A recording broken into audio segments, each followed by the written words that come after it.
Nation's busiest highways transform. The air is filled with tiny... Across Houston, just take a look at this. In a world that is slowly turning into a literal tire fire, one underqualified 22-year-old is here to slow the burn. Equipped with nothing but an unpaid internship and a dream. She's changing hearts and minds, one frat boy at a time. Who is she, you ask? Well, she's... Suzie Hicks, the science chick.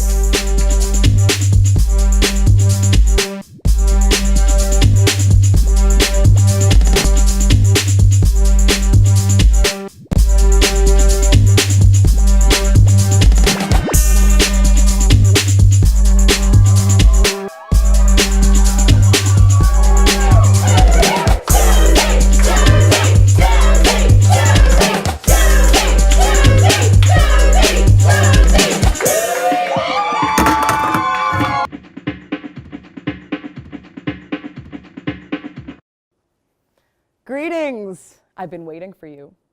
And by that, I mean I've been waiting by idly until Emerson finally came to its senses and decided to learn about science. And I don't just mean our science minor either. I mean full stop planet-saving advice brought to you by me, the most qualified art student they could find. So put the jewel and the longboard down, take off your beanie, and listen. Everyone needs to know what's going on in nature, or soon there won't be any nature left for you to photograph ironically in black and white. So, for the next 3 episodes, we will be exploring topics that no one likes to talk about, like renewable energy, plastics,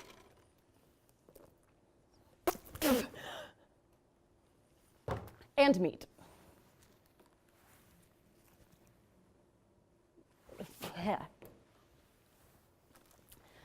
My band of fact checkers and I will be throwing some real facts at you about what's going on with our planet and how you can help.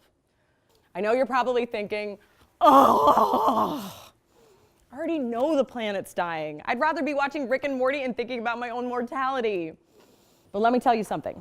You college students are capable of so much more than throwing up in the trash can outside of your 8 a.m. And I'm gonna tell you how you can do better right after this commercial break. Kim. Hey! Do you go into the bathroom sometimes? I know I do. And when I'm in the bathroom, I gotta do my business. And every time I'm just so anxious with what's gonna happen after I wash my hands. I know that they're covered in water, so then they're wet, and I can't walk around with wet hands. Good thing there's paper towel dispensers. Just kidding, hand dryers. All you have to do with hand dryers is put your hands under them. Just put them there, and warm air comes out, and then they get dry. It's not that big of a deal. That's it. Welcome back. I think it's a pretty good time to dive right into our first topic, plastics. Fact checkers, are you ready? Huh? What? Perfect. Plastics are everywhere, in every facet of our lives. They're in our cups, our laptops, our toothbrushes, our vibrators, and our cars. They bring the old razzle-dazzle to industries like manufacturing, mechanical engineering, and masturbation. But I know what you're thinking. Suzie, you beautiful, intrepid pioneer, what the heck could be wrong with that? Well, I'm glad you asked. Plastics are mostly synthetic materials made from these long molecules called polymers. They can begin with natural components like cellulose from plants, or they can be completely manufactured in labs through complex chemical processes that my interdisciplinary liberal arts degree did not equip me to explain. So let me put it in terms that you young adult viewers will understand. Take a single-use plastic. It's kind of like matching with your RA on Tinder at 2 a.m. Convenient, satisfying, and don't get me started on that packaging. But after a night of mildly pleasurable coitus and a non-committal, let's do this again sometime text, your one-night stand starts showing up in all sorts of places you don't want, like the sidewalk, the dining hall, the ocean, Sorry, we'll get to that later. But a reusable water bottle is like that friend you've known since orientation, the one that may or may not be in love with you. They've been on the bathroom floor with you after every sweaty basement party and on the treadmill during every brief New Year, New Me gym session. No matter how many classrooms you've left them in or how many times you've dropped them down the steps of the MBTA, they're still right there making sure you're happy, healthy, and hydrated. So, in your effort to cut out negativity in 2018, treat yourself like the deity you are and choose a receptacle that isn't afraid of commitment and a partner who isn't afraid of your roommate who sleeps with her eyes open. And now we're off to learn more about plastics in the ocean from a real scientist. Wait, who put that in the prompter? I'm a real scientist. Anyway, let's go. So here we are in front of the actual ocean. The ocean is a hotbed for scientific educational opportunities, or as we in the biz call it, SEOs. The ocean is also home to my favorite animal, the sea turtle.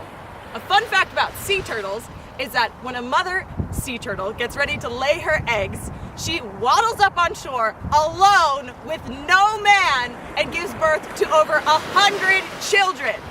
I can relate. Sea turtles never meet their father, and neither did I. So initially, we had planned to do an interview with a scientist at the New England Aquarium, but they denied our film request. So during spring break, I went to the Monterey Bay Aquarium for fun. Here's some footage of me getting overexcited about fish, but no real educational content.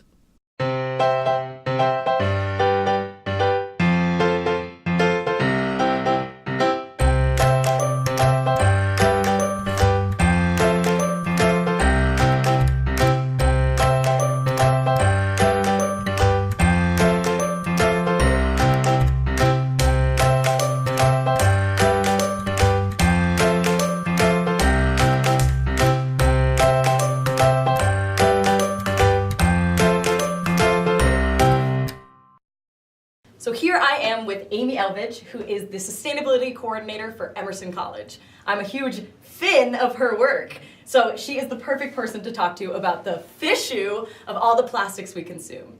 Amy, are you as excited to be here as I am? You bet I am, Suzie. Amazing. So what happens to plastic when we throw it out? I've been hearing that it can end up in the ocean. So we usually think of plastics as this immortal, indestructible environmental force in our oceans, and they aren't. Plastics actually break down very quickly in the ocean in as little as 1 year. And this is a problem. This is a problem because plastics are made of chemicals, and they often are lined with toxic chemicals that can get into the marine system. Oh, yuck. Well, that looks like a great reason to eliminate our use of single-use plastics. How does it affect marine life? Scientists have identified more than 300 marine species that are currently being affected by single-use plastics. Plastics can affect marine life directly through ingestion, entanglement, or reshaping the marine environment, or indirectly through bioaccumulation. So now, bioaccumulation is the process where plastics break down into smaller and smaller and smaller pieces, and they start influencing all different levels of the food chain. So when plankton gets eaten by a small sardine, gets eaten by a big tuna, and gets eaten by a large, sea lion or human, those toxins from the plastics increase at every level of the food chain. This is known to cause a lot of deaths in whales and sea lions and make humans really sick. Holy mackerel! Well, that's terrible! But there must be something we can do about it. Of course there's something we can do about it. You can take the first step and eliminate single-use plastics in your daily life by bringing your own utensils, bringing your own reusable coffee mug, or your own reusable shopping bag. You can reach out to elected officials to ban single-use plastics in your own community. You can check out Mass Green Network for learning how to ban plastic bags, plastic water bottles, and straws in your local community in Massachusetts. And you can support restaurants and businesses that don't use single-use plastics for packaging or for their utensils. That's awesome. Well, you have been so helpful. Thank you so much, Amy, for being here. Now we hopefully will know how shellfish it is to not think about the effect that plastics can have on us and our fishy friends. To finish out our first ever episode, the Suzie Hicks, the Science Chick team came together to give you crazy college degenerates some ideas on how to get down without getting plastic bioaccumulated back up to your stomach. Before we go, here's a little segment called Fish That Sound Like Insults. Prickleback. Chub sucker. Grunt sculpin. Pea mouth. Boring clam. Wart-necked piddock. Big mouth bass. Fat innkeeper worm.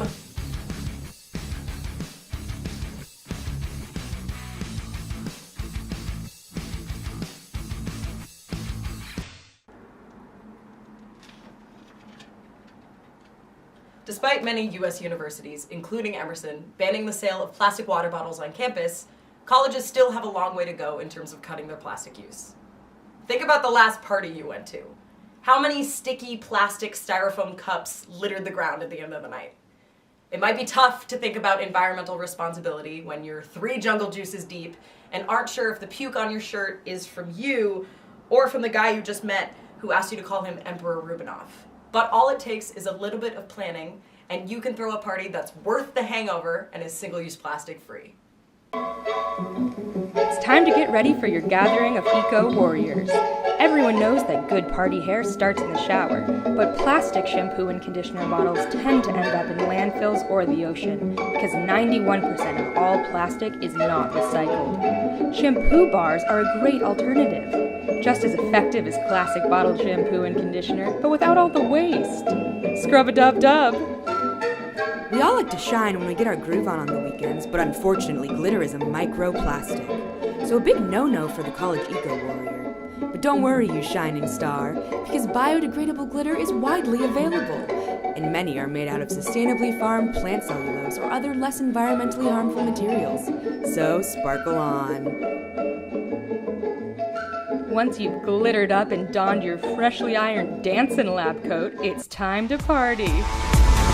Crush a bit, little bit, roll it up, take a hit, feeling lit, feeling right, 2 a.m. summer night. If you're looking to unwind with some libations, stick to aluminum cans instead of plastic cups. Despite what Toby Keith said in his 2011 hit, Red Solo Cup, most plastics take 400 to 500 years to decompose. If you're enjoying mixed beverages, ask your host to borrow a mug, glass, or other reusable receptacle. Some parties, like your confirmation Sunday brunch or your bar mitzvah, may just be too big for reusable cups, or some of the festivities might require cups to amp up the merrymaking. In 2011, the Ocean Conservancy recorded the number of straws their volunteers cleaned up during the International Coastal Cleanup. Enough disposable straws were found to pop one into your beverage every day for the next 1,250 years. So, if you want to pop one in your beverage tonight, opt for either a reusable straw or even an edible straw. What a hoot!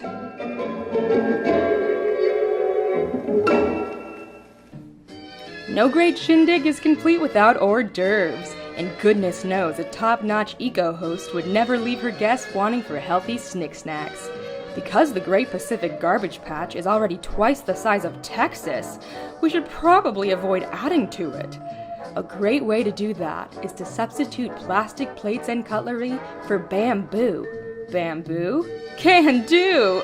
Or you can only serve finger foods like mini quiches, profiteroles, and bruschetta, and remove the needs for plates and utensils entirely. In order to be a great plastic-free host, I'm not saying that he's my dad, okay? I'm just saying that it's the job of a scientist to prove the seemingly impossible.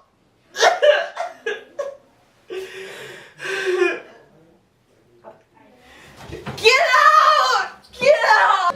and with those easy tips, you're on your way to being the most fun Earth lover under the sun. After you've completed at least 2 REM cycles, it's time to wake up and greet the day.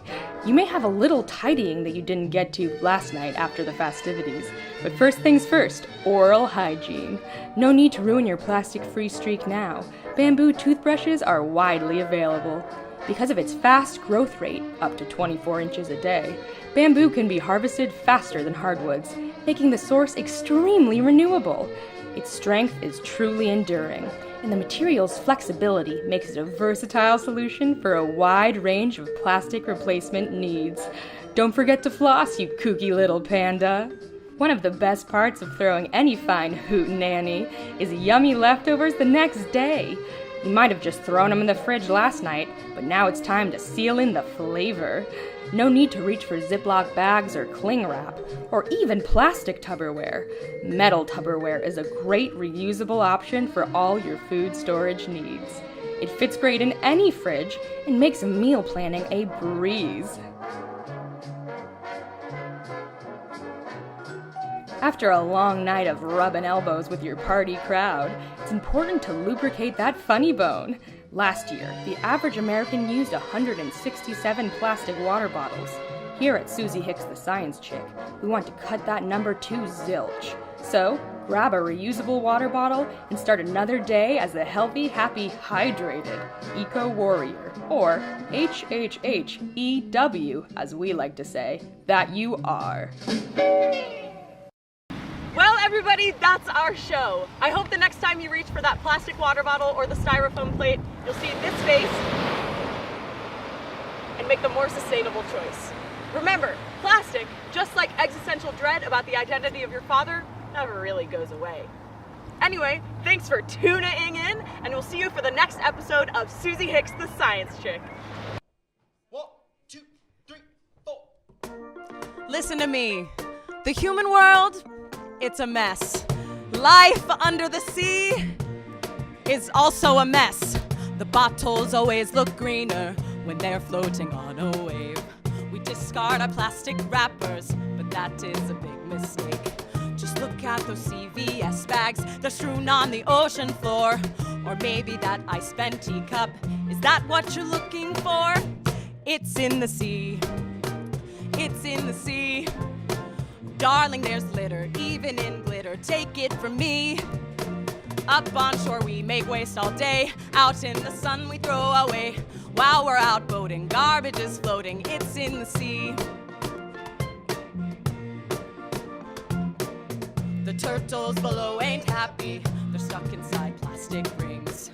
The birds on the land ain't happy, they're tangled up to their wings. But here in our big rich country, we're in for a worser fate.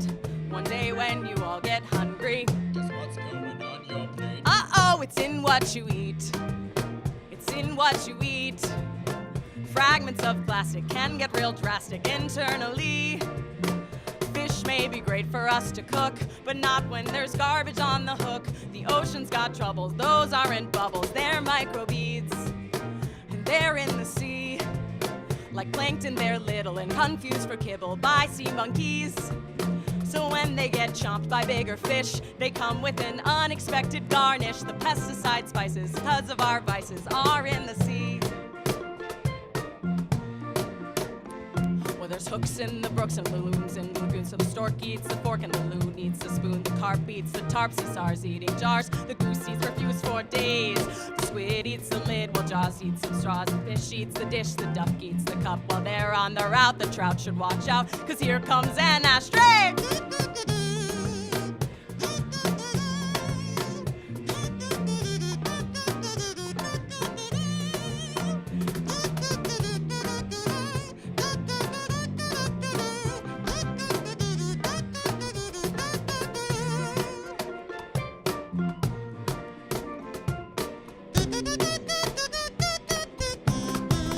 Get it out of the sea, out of the sea. Find passionate humans that have a solution in communities. What do we got? Some helping hands and even a hot scientific band. Start banning plastics, that'd be fantastic. Out of the sea.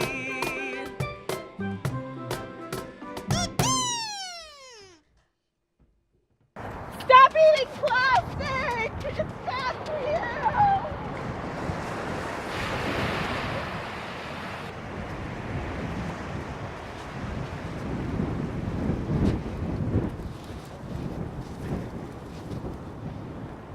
This is how whales feel!